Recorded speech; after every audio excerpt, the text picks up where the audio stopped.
We are back, and if you missed this ringer of a game, you should be sad. It was insane action from start to finish. SKT's new lineup looks so crisp, so clean, and APK even put up a decent fight in the beginning, but then it all went the way of SKT. It was just one of those games where we know a lot of our viewers are in NA, EU, at times where you wouldn't expect people to watch esports very late at night or very early in the morning, depending on the region.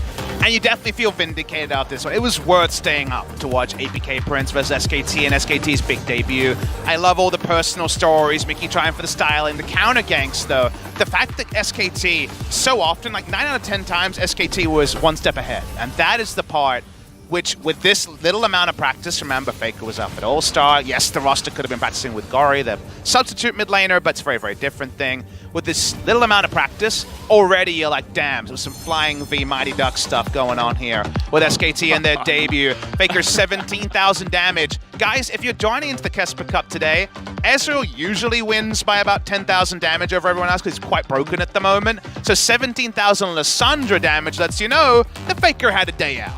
He really did. Generally, it's Ezreal is most of the time double everybody else on the game and on the same team. Doesn't matter if they won or lost. We had a game where Ezreal lost and was still massively ahead of everybody else. So Ezreal's broken. There's part of the reason why we did see that picked as the first AD carry after Lucian was banned. That's kind of the standard nowadays. And yeah, we're going to be getting into game number 2 in just a moment. Doesn't look like there were any roster swaps on either side.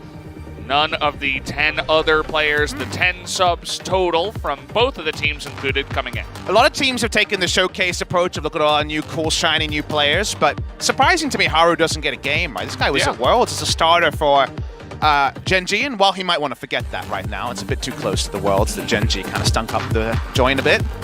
He's still a very strong player in his own, and he does fit the aggressive identity. It's not like the meta doesn't suit him. He could definitely be an aggressive jungler as well, but we will see the Klid configuration one more time.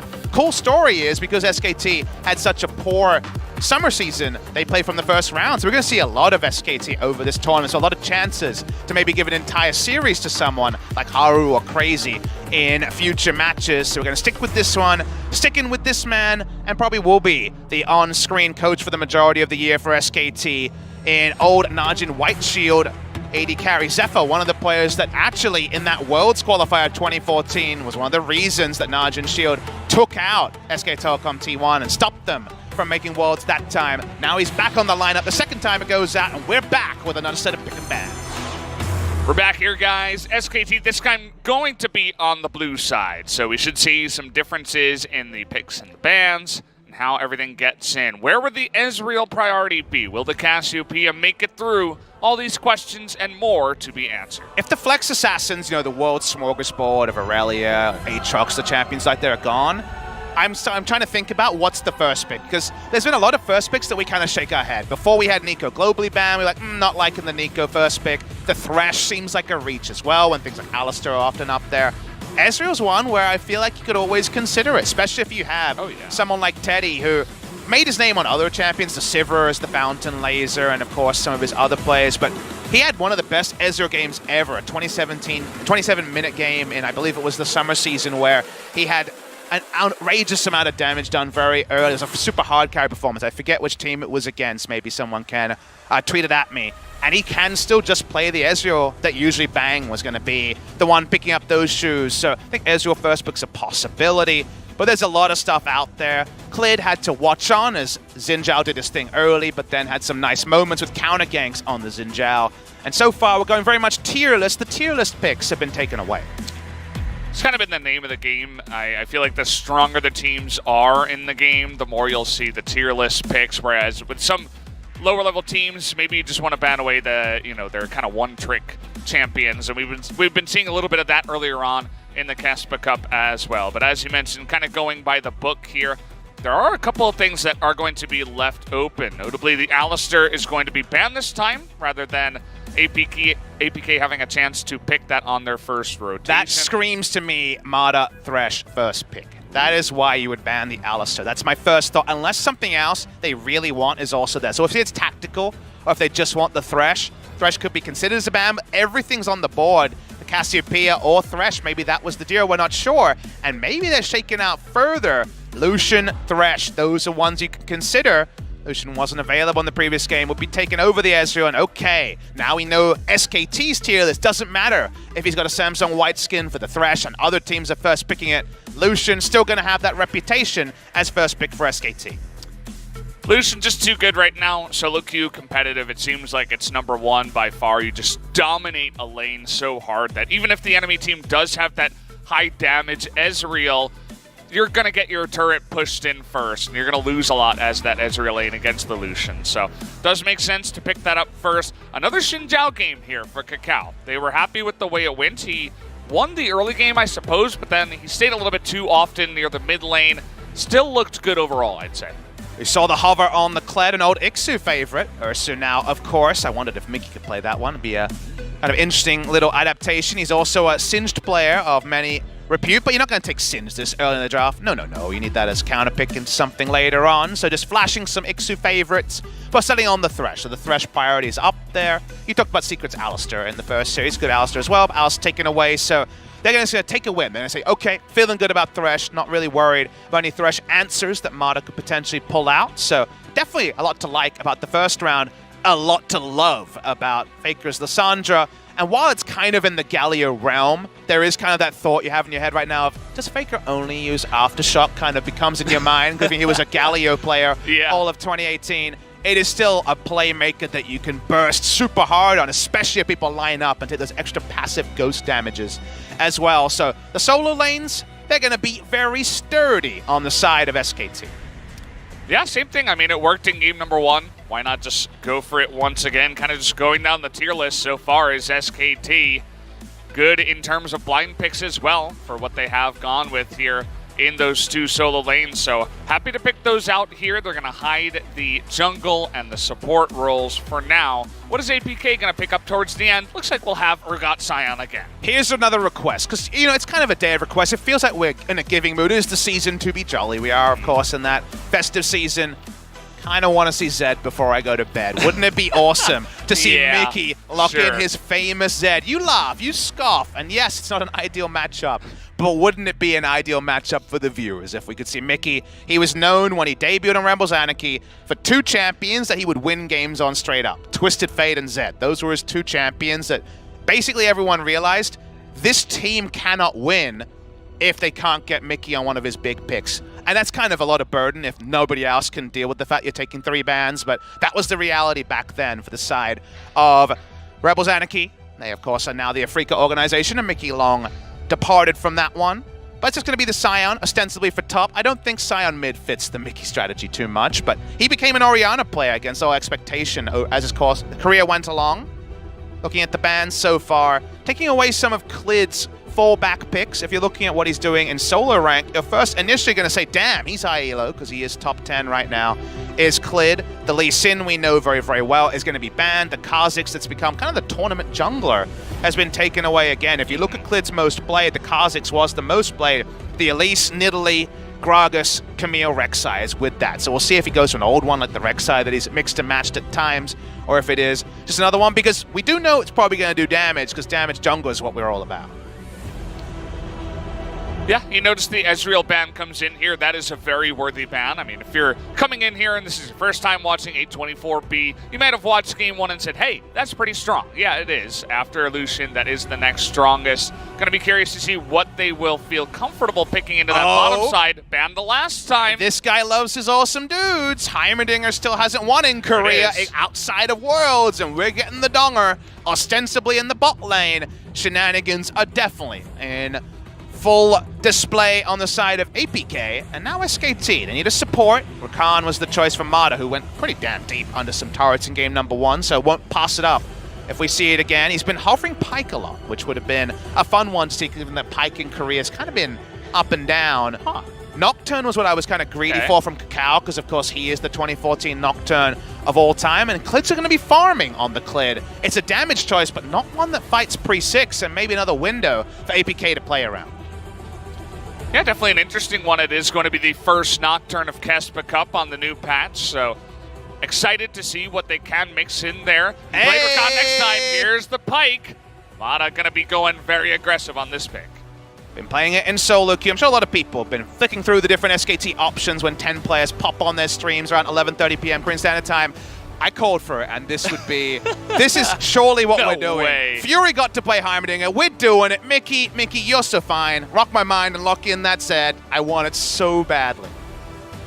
Come on, you're doing it. He's going to do it. Really? Oh, we were so close. We were so close, Val. Man. We were so close. What is that bait? Why is he doing that to He's not us? listening to the English stream, and yet it couldn't have been any more perfect. Oh, man. The timing of that, too, I was ready to scream, no way. Well, I mean, he got to the 0. It's a nice little hover. I don't know if that was a Mickey or a secret thing, but you did it oh so well. LeBlanc is still a very possible matchup here, but the one that Lissandra can fight through. It's one that we saw at World Championship happen a couple of times. Still, APK, a new score. Their physical damage is in gel. That's probably going to fall away. So, yep, before that Nocturne ult at this ult, same now as game 1 comes in true. Expect to see Xinjiao cutting through the mid lane, taking a couple of scuttles, because early game Feast of Famine is the story for APK Prince. Can't wait to see how this one's going to go. I feel like you couldn't have gotten more aggressive than the last draft, but here we go again, this time with LeBlanc. And now Heimerdinger mixed into it. Definitely something interesting. You know, it was banned in the last time by SKT, even though the Lucian wasn't available. So it's not something specific against a Lucian or against Teddy. It's just something that they know that Fury would play. And that's why it was banned the first time. And, well, lo and behold, he's playing it this time. I'm just whacking away at this desk with my pen because Mickey doesn't get to play Faker again in LCK Spring 2019. Right now, on a Challengers team, these two kind of rivals. I guess it can kind of be one of those stories where it's rival on the one side and then Faker's just like, I just beat everyone. Yeah. But, you know, I would have loved to see it. We're going to be denied it unless we go to a game number 3. It's still the LeBlanc versus Lissandra, and Faker's Lissandra we can't complain about. It's still KeSPA Cup. It's still SKT's great debut, and let's let it roll along. So it looks like we should be hopping into an interview right about now. So let's see what the APK Prince coach does have to say about this matchup. 모두 마친 상황인데요. APK 프린스의 사석찬 코치님과 얘기 나눠보겠습니다. 코치님 안녕하세요. 안녕하세요. 자, 챌린저스 승강전을 막 치른 팀이라고는 믿을 수 없을 정도로 좋은 모습 보여주고 있고요. 또 선수들의 라인업 역시 화려합니다. 하지만 이 팀 이름 자체가 다소 생소할 수 있는 시청자분들을 위해서 just came from the promotions of Challenger. Still showing a good performance over there, but some people might not be familiar with some of the names you got on your team, or your team name in general. We are APK Prince, and we just requalified for Challenger Korea. So we're proud about that. 존재감 있었던 선수들을 다시 모였다는 것만으로도 팬들이 굉장히 기대하고 있는데요. 또 선수들의 개개인의 개성이 워낙 강하다 보니까 some of the players on this lineup have shown great performances in the LCK in the past. 없는지도 궁금해요. And a lot of those players have very strong personalities and great careers, veterans of League of Legends. Have you had any difficulties bringing all these players together with their strong personalities? So they all have good personalities actually, even though they lost the first match. They all discussed what went wrong and you know, how to improve and what to do next time. So very aggressive lineup. Very active team. Coach says, as long as we reduce our mistakes, we can show better games. So any feedback? Well, yeah, I just told them not to make too many mistakes and just show off your skill. We've seen that before. We've heard that before from some of these challenger teams. Because, you know, it doesn't end here with KeSPA Cup. Some of these players could still be traded or talked about. You know, you always want to show off your best brand. And so it's a good advice, you know, don't make too many mistakes. Try to limit your mistakes and just play your game, basically. And we've heard that advice for some of these other teams. Remember, we saw Reverse Gaming yesterday that sadly sounds like they've effectively disbanded after being eliminated from the KeSPA Cup. Yeah. When it comes to APK Prince, it's sort of the same advice but different. That was, okay, you guys are nervous. Just try and play your game, you know, show your best foot forward. These guys already were trying that in game number 1. There's plenty of brashness about Mickey and friends on the side of APK Prince, but it's very much a similar advice of just throw it out there. You know, correct anything you can from game number 1 and focus on just putting it together, because there were some good patches for APK Prince against what ended up being a pretty standard SKT victory by the end, and recreate those and maybe diversify KeSPA's attention away from just, can we kill Faker? Maybe that's the way to go. Yeah, so guys, the game is ready. Looks like we're ready to jump into game number 2 of SKT versus APK Prince.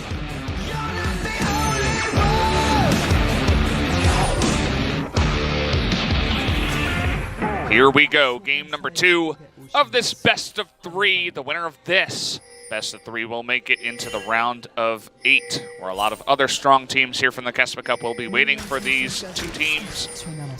And already setting up the turrets in the bottom side is Fury on the bottom lane, Heimerdinger. It's all about the 2v2 contest to try to get down these turrets, because of course once you put them down level 1 and then have the cooldowns available and the mana back as the laning phase goes. So very active level 1 when Heimerdinger's there, because both teams have a very clear plan of, can we get the most out of Heimerdinger's oppressive level 1, or can we just shut him down and put him behind? So already something to talk about. It's also a Nocturne jungle who wants to power clear and not be counter-ganked or invaded by the enemy. Teddy walks in, and look at this. He's going to get exactly what he wanted.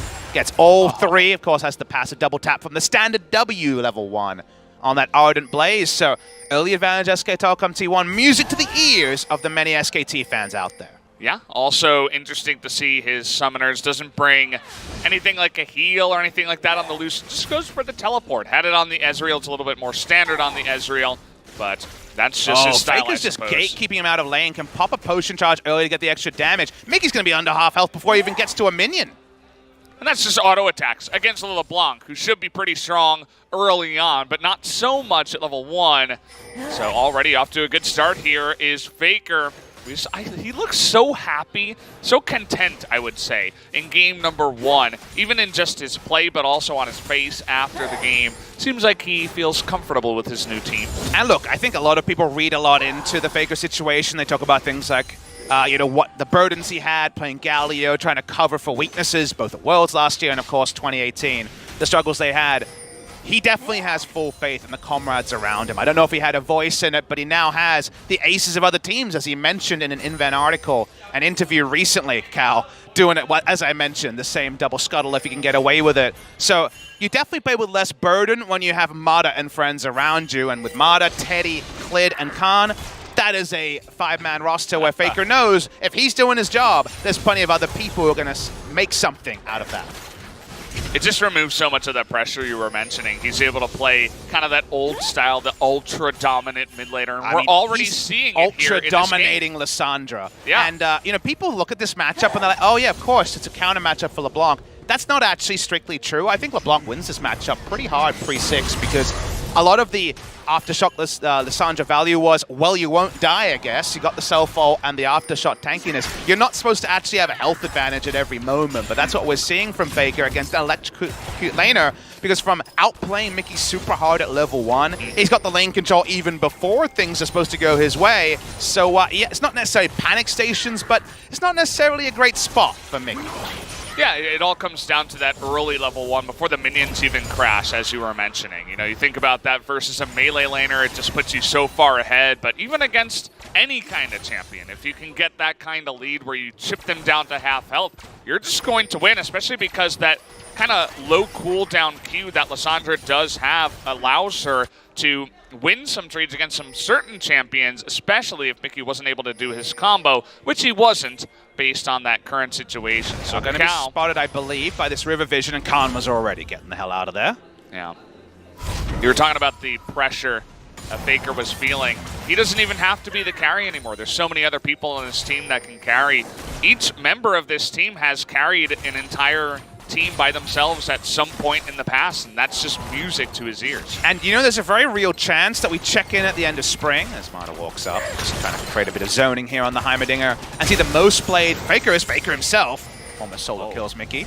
Going in there, that was pretty close. Mickey gonna have to chug those potions. His most played might be 2 Aftershock champions. It might be Galio, goes wide, and Lissandra. But both those champions, Valdez, as we talked about in Galio and Lissandra games, burst harder than before, so they're damage dealers and setup champions, quarterbacks, if you will, on the Rift, as we zoom in here. So the fact that his kind of effective champion pool of the last year is now probably better for the scenario he's in is pretty damn good news for Faker. Looks like he's taking Demolish here as well. Yeah, why wouldn't you? He's got the result damage in there. Here comes Kakao. But again, it's Lissandra trying to get that knockup. It's not going to happen. Xin Zhao can do nothing to Lissandra if her E is up because there's no way to actually finish the stun because the 3 auto is going to be way slower than the Glacial Path. So it's kind of comical. Ends up being a mana trade and a cooldown trade, if anything. Klid is all alone. He is. He can spell shield the stun, though. So fortunately for him, that was coordinated. They had a ward deep in the enemy red side jungle. Secret. Being shadowed by Mata. Both supports say, how do you do? These guys have been shadowing each other the entire time here of this series, Mata and Secret. At least Secret trying to catch up to Mata. Mata's definitely been kind of first to the party at most times around. Oh, you hate to see it. Cannon was not killed by the chain there. Sad times for Mickey, who's, as you can see, feeling the punishment. He's lost 3 minion waves already.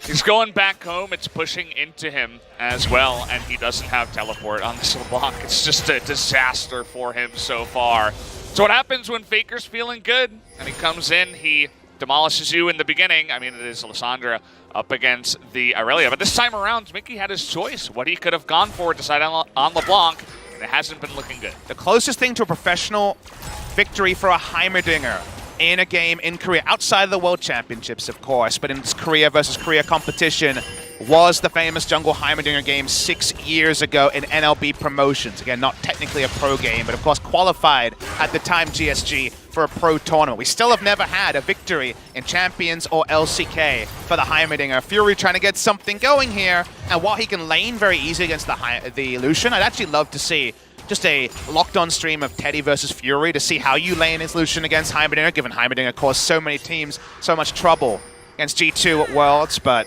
Heimerdinger is not growing anything, and the roams aren't impacting the map, unfortunately, for Secret, so the end result is, right now, the CS parity for the Lucian. You notice fantastic vision on the right side, spots Mickey all the way. Mickey thinking about getting some deeper vision, but even perhaps about a roam to the bottom side because Teddy and Mata beginning to push back, but he's spotted all the way, and you can't really roam very effectively with only 2 Dark Seals and boots. 35 CS up against 63 right now at 7.5 minutes for Mickey. He's got to do something. Will Klid do something up there? He's level 6. Thinking about it right now, there's the flash, the flip over the back, and no charge away here for Ixu. No flash as well, and as easy as you'd like, first blood in the top lane. And you forget the Khan was, of course, the MVP of the summer season on a King's Own lineup that didn't end up achieving anything. In the mid lane, Mickey trading is healthier. Can they get Faker? Oh, he was locked down there. He's going to be able to ult, but Faker, can he flash away from this one? He's trying to trade. No, it's not going to happen this time around, as finally they have the chain stun to stop his Glacial Path. Successful ganks on both sides, but look at how many checkpoints SKT are getting in the top. Ixu doesn't have teleport or ultimate, so he can't even get there fast. He's going to lose at minimum 3 checkpoints, and that is what means advantage SKT in that cross-map action. It's got to feel good for Mickey at least that he can kind of catch up, but definitely good feels as a team here for SKT. Kakao going to respond. Oh, the 4th checkpoint was taken in 1 push. Mountain Drake is nice, but the immediate gold investment into the Warrior enchant and then some is going to be pretty happy news for especially Klid on SKT. At least this is spotted down here by Mata. Gonna just put the control ward down. Not gonna be bothered to be taken away. Here's Secret in the mid lane trying to get on top of Faker. Will there be a stun this time around? Follow. Mickey able to get on in there, and Faker in a lot of trouble this time once again is gonna go down. And that's the first time Mickey this game especially can nod his head and say, all right, that went how I intended it to. Nicely played there, followed the chain in a great way. We're tracking down to the bot lanes. Of course, sports are here. Why wouldn't they be here? They're never here at all. Heimerdinger will continue farming. Xin Zhao backs away. First good news moment without an asterisk for APK Prince. Yeah, he began to realize why he was thinking about the LeBlanc pick into the Lissandra as well. You can follow up against the Glacial Path. You have a lot of mobility yourself, so if you get that burst combo and land the chain, even if the Lissandra does ult herself, it's only a small amount of health, and the second she comes back, your cooldowns are right there and you can burst her down again. Sort of pressure that's expected in the lane from the LeBlanc side that we weren't expecting because of how the early game went. But with the roam, good timing from Secret, it would actually secure a kill that otherwise probably would have gone begging. So nice play overall by APK. Just like SKT, they are very much a new roster that only got together in the past few weeks. So we're seeing the early days of them. And it hasn't just been bad news from APK. They've, of course, with all this experience, had some good moments. This is some nice drifting, but not enough. I mean, he's good at drifting, that's for sure. Secret, he might be in a bit of trouble here as the Thresh getting burst down by that Lucian. And there is the Pike in the backside. Mata able to secure that kill. Can he get away, though? No is the answer, but here's Klid as that one. But he gets the stun down, but it's not going to be enough. As Klid able to follow up with that rip buff, picks up the kill. Answering kill comes from Fear, but only a single, and he was very late on using the ultimate. It almost seemed like he was trapped between a couple of different ideas. Mickey in the mid lane actually gets the chain, but not enough damage with the aftershock. This time around, KeSPA not able to get there on time. Look who's here. That one, here's Khan. He's going to be able to burst this guy down. Has exhaust as well. In goes Faker. Doesn't need the damage, just the stun. Faker gets low, but it's not enough to fear. Not close enough. Khan, he's still going for it. Not going to continue on that one, though. Mata thinking about it, but that's going to be the end of the action in the mid lane. Some really good proactive accuracy on the skill shots there. Almost means a double kill, an unlikely one after the Fear Beyond Death did not arm the Fear onto the secondary tag. We're going to watch the replay here. Secret blows everything, including his stasis, just to buy space. But surely you have to give him something to work with there. You put down the Mega Turret, and at least they can't just walk and kill him where he stands. Decided to go for the rocket play, which seemed opportunistic, and yes, got one answering kill. But Klid rolls in, there's no stopwatch to stop this kill coming in, and SKT continue to trade up. Well, he's got the stopwatch now that you mentioned it. Fury able to get that into his thing, but now Mata thinking about another chance here. Let's see how Mata has been. I love this dynamic in the bot lane too, where Teddy is like this new rookie who's coming in, so much potential. Mata, the grizzled veteran, who's kind of the brains of the team, who's kind of leading him in the bottom lane as well, just directing this young gun and his awesome mechanics to a new level of strength. And I think a lot of people look at it that way, and on the simple level you say, yeah, to some degree it's true, just if you compare length of career, but Teddy is no rookie. I feel like that is just too over the line. This guy's played 4 full splits, 2 KeSPA Cups. It's his 3rd KeSPA Cup that he's playing now. He hasn't achieved what he's looked for. So when it comes to final success, he's definitely a playoffs rookie, right? He's only played playoffs, I believe, once, maybe 6th place, so maybe no playoffs games for him. He's really going to come in and level up his game, but now he has high expectations. I don't think anyone's going to say, oh, a couple of bad, patchy games, he's still learning. This guy has been brought in to be the new Bang, and he could go in with a bang as Teddy tries to make something of this hole. Klid not giving up on this bot lane. Will the Heimerdinger put out the damage? Sion knew this coming a long time ago. Gets the burst damage onto Klid. Teddy on the run. And Mata just trying to run himself with his own ultimate. Uses the stopwatch, but it's not enough. Look at all the members of APK in the bottom side. Looks like they were able to read that play well. Ursu especially was ahead of the play and then some. Who's to say if he was going proactive or if he was there completely reactively? Either way, it certainly came together, and you love it when a plan comes together like that. Can they get any turret damage? Answer right now looks like no, as Khan is just there to wave clear in the face of the Heimerdinger and the Sion. We back away, we judge it based on the objectives, but if you just want to purely talk about kills, it started off with a nice story, but ended up just being a big bait as Ixu, now Ursu, rolls in as the Sion, and they answer the kill onto Klid very quickly. See, Ixu, he still has got those mechanics. He was always a very strong player, able to show it here once again on the Sion. Mata, nice dodge there. We're starting up again. There's never-ending action in this game. Trying to get to the backside against Secret, but KeSPA able to take down the other support. And look at this. Finally, Faker winning some 1v1s in the mid lane up against Mickey, able to zone him out. It's just team deathmatch. Oh, maybe it's multiple solo match. I think it's 2 solos and a duo on the top. Everyone brawling on the rip. This is the meta. We expected brawl and then take your objective. You don't got no wards anymore. You got kills and you got item advantages, and both teams in different spots have them in different ways. Overall, we can zoom out and say 3,500 gold in SKT, somewhat in control, but whenever you look directly on the screen and look away from all the other bars, it feels competitive wherever we look. See, Mata's got the fancy feet on, but it's hard to get away from Xin Zhao if you have no escape as the Pike Here's Mata once again. Can Faker bait him in? Here's Kakao and Klid going one up against each other. Faker kind of out of mana here. Doesn't look like he's able to ult. Doesn't have it available, actually. There's the pull in, and Khan in a lot of danger now. For the ultimate on Kakao, but he's not able to get it. The burst damage here from LeBlanc, and the Scion is able to shut down that Urgot. And this time, SKT, hands in the cookie jar, are taken down. Rift Herald could be picked up from this one as Fury, this wave clearing away from the Lucian. Teddy not been able to impact this game. He's been around the corners. Of course, Heimerdinger and Lucian, that's the thing. They're going from multiple directions here, but there are two members of SKT. Secret flashes the wall. He wants desperately to kill Teddy. Do they have enough damage to follow up on this? There it is, not quite able to land as Teddy gets out of range. I feel like Fury has used the empowered, ulted rockets more than we saw Hjarnan use it in the entire world. Yeah. He's a big fan of this. I feel like the tier list is definitely Grenade and the turret as 1 and 2, depending on the scenario. But these rockets aren't working out. Otherwise, we're farming. And SKT say, well, I don't know what happened earlier, but damn, we got an Inferno. We're going to watch the replay of how this all came together. We know that the teleports are up on the top laner, so we'll see which one was the first to come in. Faker and Mickey are just looking competitive, but the moment that Cow just flashes past Mata, Mata's out of position, can do nothing. And that's the big thing. Khan gets in, but Ursu's second, and yet things come together. Because the setup there just a bit cleaner. Still things to work on for SKT. They are not the flawless worlds-winning team on their first showing. No surprise. 7 to 8 in terms of kills. Still overall Infernal and 4,000 gold is advantage SKT.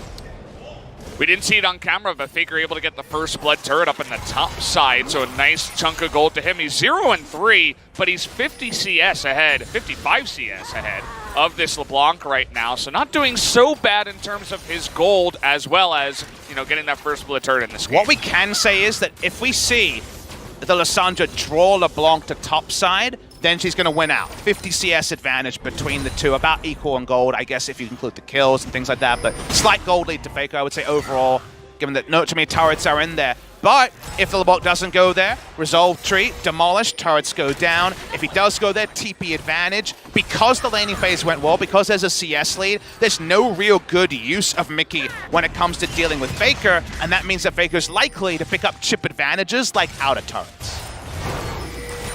Working on that Zhonya's now, which we saw the play in game number 1, but if you've got a Zhonya's on top of that, you might even be able to just use your ultimate offensively and then Zhonya's just to stay alive, whereas in the earlier kill, or the earlier play in game number 1, he uses ultimate to survive and do a little bit of that chip damage alongside of the stun, but you talked about getting that passive up in the exploding frozen zombies. You can get that a little bit easier if you can secure a kill 100% with that aggressive ult. So it used to be the best use of Lissandra was sit in a control ward, one rotation, hopefully kill someone, and then you're kind of done, right? You queue a couple of minions, but it's not the most damage. Now, if you get the 5-man W like you saw Faker do in game number 1, the first rotation gets a kill, or 2 kills, let's say, then the ghosts come through, the allies get in there, and the ghosts do more. So the burst rotation is actually bigger if you're doing well, if you're team fighting, but the same in a skirmish, and that makes it balanced, but also the maximum you can get is big. And speaking of maximums, SKT do not want to give over a Rift Herald, and we see the Rift Herald wandering around at 3,000. Here's Ixu gonna get into the backside, but the spike comes in from Kakao, and that means that APK able to get this here. Looks like they were a little bit closer, trying to get on top of this guy, LeBlanc, on the backside. The clone's not going to be able to stun them. They're gonna be able to set up Ursu here, and he's gonna be flipped over the back. One hook onto Mana. Doesn't look like they're able to get him in the back. One big Scion stun, but it will not be able to take anyone out. Ursu also gonna pay for that one. For more, here's the hook. Okay, and now he doesn't have his ultimate. Mana gonna pay for it with his life, but here come the zombies you were talking about, trying to get Secret. He's so low. One more Q from Khan, and Faker is gonna take him out. Will it continue? Yes, he will. Flash forward, and there it is. Faker with the double kill to clean it all up. Those are the zombies you have to fear. Lissandra's not done after her first round. She's got burst for days. SKT finally, in an extended fight, take down the enemy. The hook from Mata was the big one there. Scion, remember, goes into his own zombie form, then turns into a Lissandra, so there was no help there from the first kill, but getting the Xin Zhao gave them that extra oomph. Speaking of oomph, we all started with the choo-choo train coming in from Scion. It almost feels like an age ago that the Rift Herald was picked up, but Rift Herald for 1 kill, we're like, yeah, maybe if it's used well. Rift Herald for this many kills, all advantages SKT. You can see the Zion gets there first, but Khan actually gets the better angle on the LeBlanc. And I mean, Mickey was all by himself on the backside, and Nocturne able to reposition himself, just gets the fight started in SKT's favor. And then from there, just a lot of fantastic plays. You know, the hook comes in here, Mata pays with his life, but it's just that snowball that gets going with the zombies and the good play in SKT's favor that win them the fight. You just know there's something to chase when you have that Lissandra passive and just the kit that allows the reliability of those CCs coming in again and again. So I think it's well done by SKT on that particular front. They back away, the gold lead now ballooning, 6,000 between the two teams. APK, credit to them. They're still looking to fight. They're still looking to make this one competitive. They're outnumbering at the moment, but Khan's TP is up, and Faker a demolished prop away from taking down the outer bot lane turret, the last that stands. They might set their sights on this Mountain Drake. They could certainly use that, but instead they're going to have to go mid and stop this Rift Herald first. 4, 5 members even of APK trying to get in here. Now they want to get on top of Faker. Clid able to get out of that one with the spell shield, but now he doesn't have anything else. Faker going and trying to burst down everybody. Nearly takes out Mickey on the backside. He's going to pay for it, but Mata's there in the backside. Can they get the LeBlanc? No, she will survive for now. Mata gonna bring Kakao over the wall, but Secret nearly misses the hook there. Ursu now not tanky enough, it seems. He's gonna be able to go down on the backside, and APK doesn't want any more of that fight. It could have gone worse, though, for the side of APK. If Pyke was in position to reset, the reset city was looking pretty damn strong, but Pyke going over the wall had no ability to get back into the fight without sacrificing any resets. Here's Teddy, though, just assassinates on the back. Teddy's like, hello, I guess I'll take this kill. Thank you very much. I have red buff now. They're looking for a lot more. Teddy over the wall. How much can he get alone, essentially? Mata coming in with him as well. And Khan up on the top side. This might just be an ace at the end of it all. Mata, though, nearly going to go down to the minions, it looks like, at the end of it all. Clid gonna be scared to go through the turret, but the rest of the fight, pretty good for SKT. SKT styling and profiling. They're not even done. They want to get the thresh. Can he finish his back? The answer is no. Wants a kill on Clid, not gonna get it. No ignite to try to take him out. Teddy's gonna pick up this one as well. SKT's 17th kill comes at 21 minutes. Just alone as, come on Teddy, start him. All right, gets him down. At 22 minutes, SKT alone have 17 kills. Altogether, we have 28. These are the fiestas we live for, and I think SKT is going to give us plenty more in 2019 and even this 2018 KeSPA Cup. This is the new meta, and if it stays this way, I'll be a happy play-by-play caster just shouting all the time about all of this stuff. SKT now, they get that Drake, but Erksu, he wants a little bit more. Khan gets low, but he's got that shield himself. He's going to pull him in, Fear Beyond Death.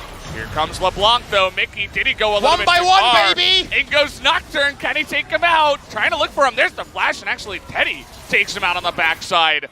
Fury is going to be missed by the hook, and SKT will get a bonus 2 kills. To say this game was falling apart in that last moment as everyone wants to get a front row seat to be a statistic in the SKT debut game would be an understatement. Some Blazing Saddle stuff. The movie fell apart, this game falling apart from an APK side, but I think at this point they're resigned that they're maybe too far behind to get back both into this best of 3 and this game.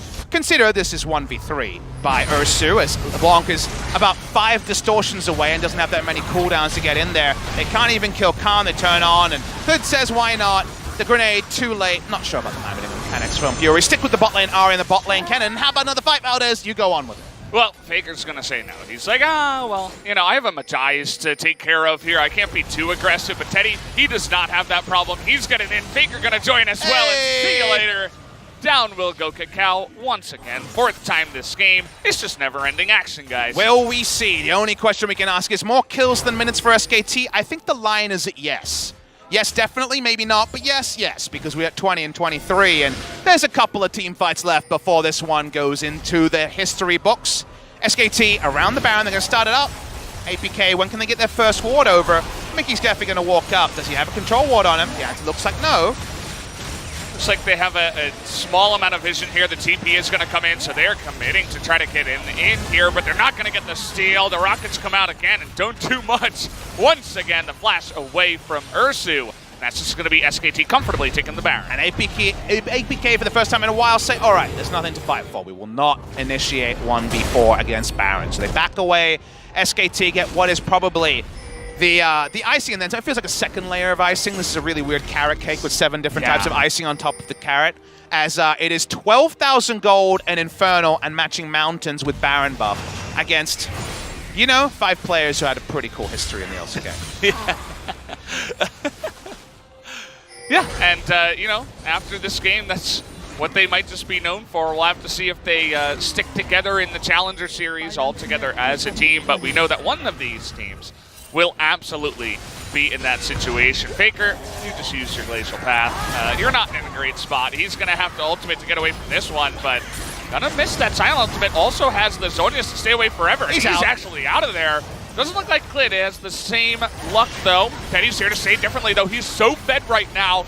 There's the knockup, though. Not able to get out. In goes Teddy. Look at that damage. It's unbelievable. Mata gonna take him out as well. The other 3 just gonna go home with their tail between their legs. Teddy is legendary. We're still going, Valdez. We're not stopping. Okay, double kill for Mata. Secret's all alone, and you guarantee that Teddy is going for that kill. That's what he was made for at this time. Oh, that missed. But Teddy is going to pick it up eventually, no doubt, unless Mata says, oh, I'm the young, I'm older, I'm going to pick up the kill. The rest of SKT pushing into the base. Go back to that VOD stamp about 40 seconds ago and ask who is baiting who. Faker's next leveling. These skirmishes never stop. You thought there was going to be a disengage. I know you're guilty, Valdez. Well, guess what? We don't disengage in 2019 or this 2019 preview. It doesn't end the game, but now the gold lead's getting bigger. I don't know what the record is in gold lead. It's probably not going to hit it because this game will probably end on the next skirmish. 24 and 26 minutes right now. We are not quite kill a minute for SKT, but definitely kill a minute for the entire squad. 36 kills, 12 of those Magi stacks. He doesn't read the book quite as well as Showmaker, who hit 22. And now the line is 22, because can Faker fill up his book? It's almost like that's his main goal in this entire thing. He was just waiting for that moment where it was acceptable in one way or another to get him a dice. He got it in game 1, says haha to Mickey, fills up a lot of those pages, but not enough. Now he does it again, even though his early game was weak in terms of kills. He's finally going to be able to read that book. Oh, well, we're going to have a moment here to breathe.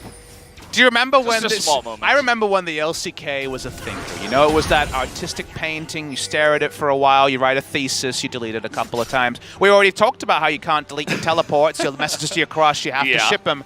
Now we're just action movies, baby. There's definitely some strategy behind some of the level 1s, but lots of explosions is what I'm seeing here in these games. It feels like APK was the director that came in and said, this dialogue sucks. Screw dialogue. Let's fight more. And you know what? For the first round of the KeSPA Cup, you can't ask for anything else.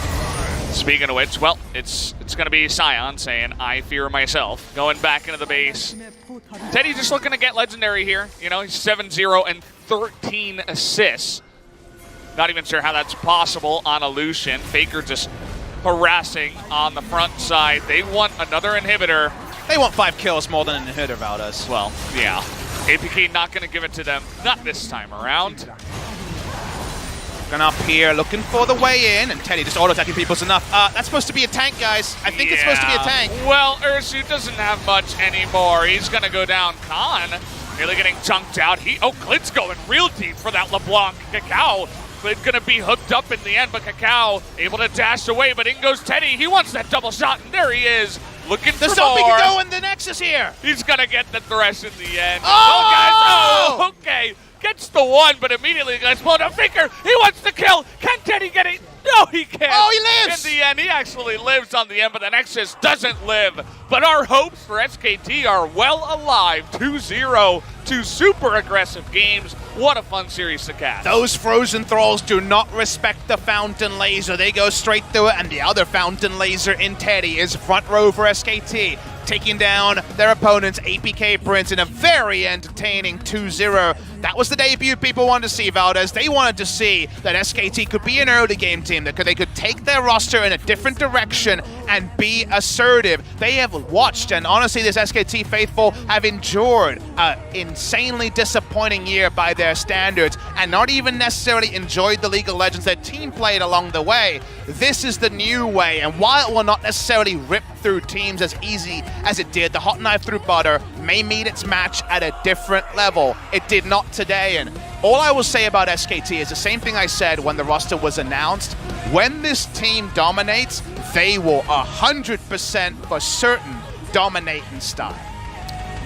That they will. I mean, just the Lucian, you can tell why it's banned too, but the way that Teddy plays it is unbelievable. Not to mention just every other strength. It's so weird to see Mata on this team because I wasn't used to seeing that kind of support that was leading the charge, getting the hooks, being the first one into the fight as the Pyke, and always doing that kind of crazy engage. But Mata, that's the type of guy he has, and everybody following up. Even Khan's Urgot for the 2 games looked impressive. I'm just a happy caster right now. And I'm going to get greedy and say, I want to know the other side. I want to be scientific and say, does this same SKT have the same medal, have the same clutch factor from behind? Because KT Rolster and the Super Team looked pretty damn good when they were styling, but of course, found out they had growing pains that weren't always punished. That part is a later story. The first round of the KeSPA Cup in general compared to LCK, we're much further away. We got no Worlds implications with this tournament. But again, for the glass half full,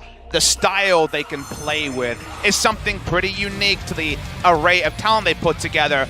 The highlight reel might as well just be the whole VOD. How do you condense anything? I know. It was just action. Highlight guy had a lot of work to put in for this game, but it was just fun fight after fun fight. The Heimerdinger, honestly, not able to do too much. Nocturne after level 6 had the good gank up on the top side, but then was able to go bot side a couple times. Nice read by APK this time around, but it wasn't enough to bring them back into the game. Mata showing off with style how to continue the fight in these games. What I'll say about APK is, you know, it's a lot of proud players who come in, and they probably weren't expecting a victory here. They were hoping to get some confidence, hoping to find something together for the future. I don't think this was just a complete shellacking of a best of 3. They had good moments, and obviously they were against what we're predicting to be a top 3 team in Korea. So I wonder, I would love to see APK with a full off season, with some time. This could be definitely a team that gets into challenges, promotions, and get into LCK summer promotions. But are they a team that's going to be contesting top 5? The answer is most likely no. Are their best days behind them? I think we should give them benefit of the doubt and say maybe there still is a new height for some of these players as a 5. We don't know. As the 5 of SKT, and will this be the 5 that goes forward for SKT? We don't know the answer to that question either, but we had a lot of fun on this kind of voyage of discovery that we got today. Yeah, and I'm sure we'll get a lot more of SKT in the later rounds of the KeSPA Cup 2018 as well. So make sure you guys are continuing to watch this tournament. Should be a lot of fun stuff with a lot of other big LCK names that are going to be fighting in the round of 8 in the future of this tournament. So going to be a lot of fun as we move along here. But to move along, we are going to have an interview with one lucky SKT player. It's going to be Faker, isn't it? It's Faker. How surprising. How did you know that, Papa? I'm just ahead of the game.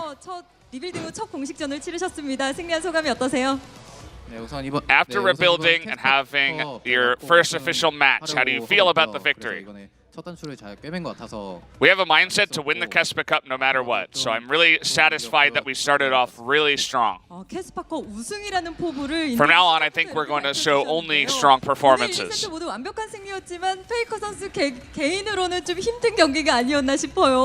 초반에 1, 2세트 모두 너무나 미드 견제를 많이 당해서 스스로는 좀 실제로 전사도 좀 So Faker, personally, yourself, they were ganking you so much. It was hard on an individual level. So how do you feel about that they were putting so much pressure on you?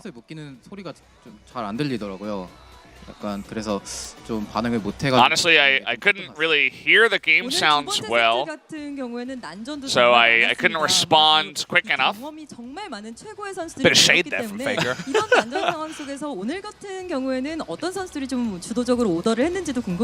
So a lot of people in this, these 10 players, so many people have so much experience on this SKT lineup. Who's the shot caller? Everybody kind of has something to say. So we don't have one main shot caller. It's more of a team effort in terms of a shot calling. We all just kind of play together. The diplomatic approach for now. Many players on your team have very strong characters, including yourself. So, but as the games went along, it seems like you guys are very close and that you're working well together, even with those strong personalities. 일단 다들 말이 많아가지고 좀 연습실 분위기가 많이 바뀌긴 했는데. So if there's one player you had to pick, who annoys your ears the most? Who's speaking in your ear a little bit too much? 다 비슷한 것 같아요. 비슷해요. So 네네네. 그런 만큼 everybody talks a lot. 빨리 친해진 것 같아요.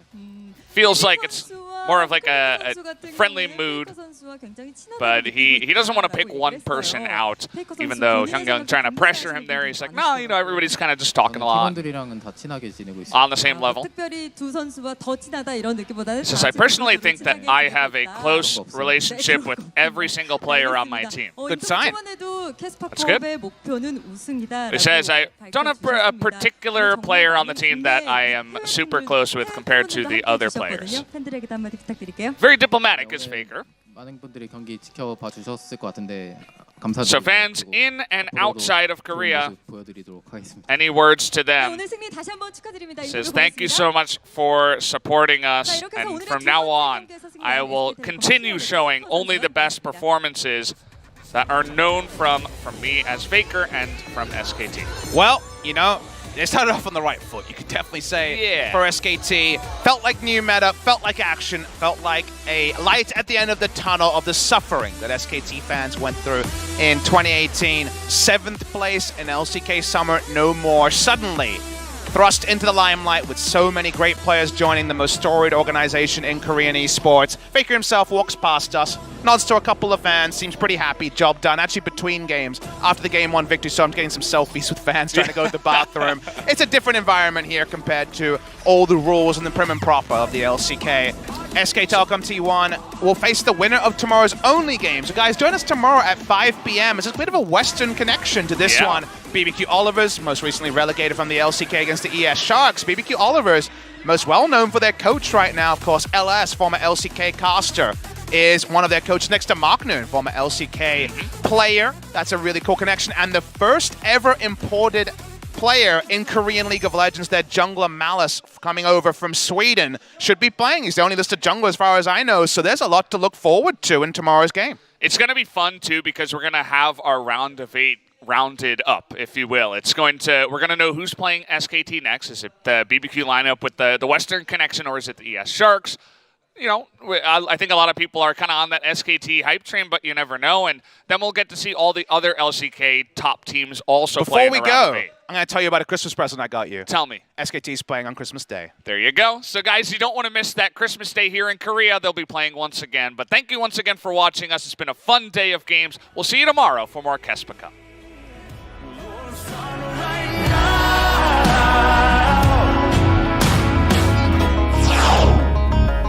I'm like the brother of the prodigal.